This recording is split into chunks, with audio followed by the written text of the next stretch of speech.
Good evening, ladies and gentlemen. Welcome to our Mideast Bulletin, and we shall start with our headlines. White House says President Trump won't tolerate Iran threats. Men firing into Toronto cafes shoots 14 people, killing 2. And moving on to our details, starting with the Mideast crisis. Palestinian health officials say a teenage boy has been killed in clashes with the Israeli military in the West Bank. The health ministry said on Monday that 15-year-old Arkan Mizher was fatally shot in the chest by Israeli fire. The ministry also said another person was wounded by live fire in his leg. On the other hand, the Israeli military said troops were carrying out an air raid in the Beheisha refugee camp overnight when a violent riot began. It also said Palestinians hurled firebombs and grenades at soldiers, adding that the military fired live rounds selectively. In Afghanistan, a suicide bomber carried out an attack near the Kabul airport on Sunday, killing 14 people and narrowly missing Afghanistan's vice president, who was returning home after living in Turkey for over a year. The Interior Ministry spokesman said the blast occurred near Kabul International Airport shortly after the convoy of the Vice President had just left the airport. The spokesman added that the Vice President and his entourage were unharmed, but 14 people were killed in the attack and 15 others wounded. From another perspective, the Islamic State group claimed responsibility for the attack. Meanwhile, Afghan President Ashraf Ghani strongly condemned the attack. On the other side of the world, the White House says President Donald Trump's threatening tweet shows he is not going to tolerate critical rhetoric from Iran. Press Secretary Sarah Sanders said on Monday that Trump has been very clear about what he is not going to allow to take place. Her comments followed a tweet from the president on Sunday saying, "Never ever threaten the United States again, or you will suffer consequences, the likes of which few throughout history have ever suffered before."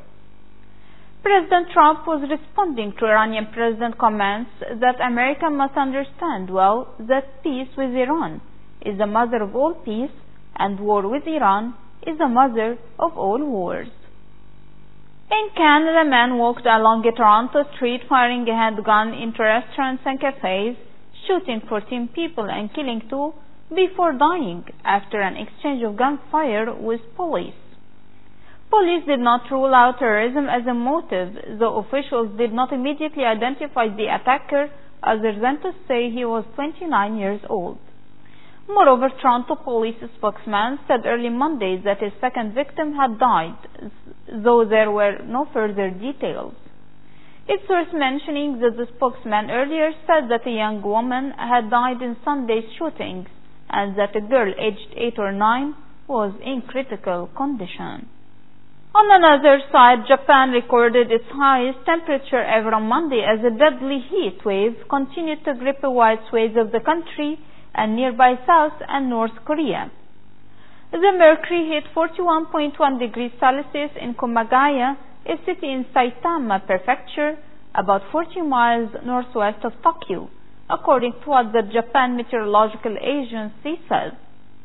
2 lingering high-pressure systems have trapped warm and humid air above the region, bringing record high temperatures for nearly 2 weeks. This led to more than 40 people died in Japan and about 10 in South Korea. But the worst of the heat wave is expected to be over this week.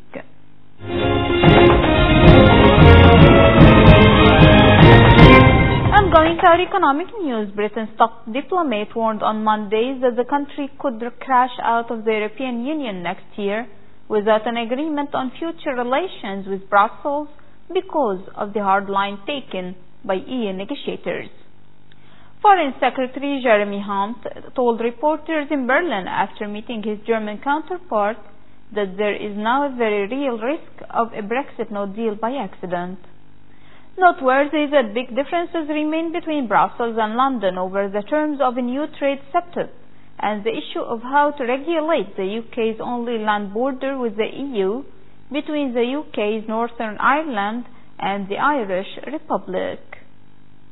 And finally, stock markets around the world have started the new week on a flat note following a weekend meeting of financial leaders of the Group of 20 industrial nations. In Europe, Germany's DAX fell 0.2% to 12,533, while the CAC 40 in France was 0.6% lower at 5,365.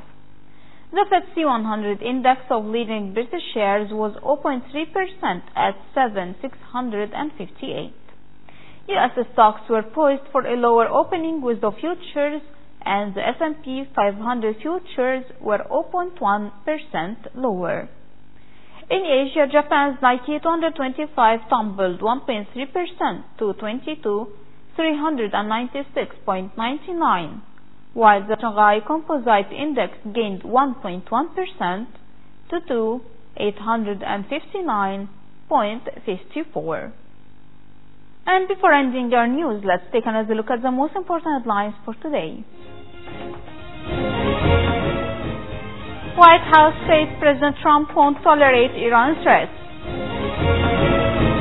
Men firing into Toronto cafes shoots 14 people, killing 2.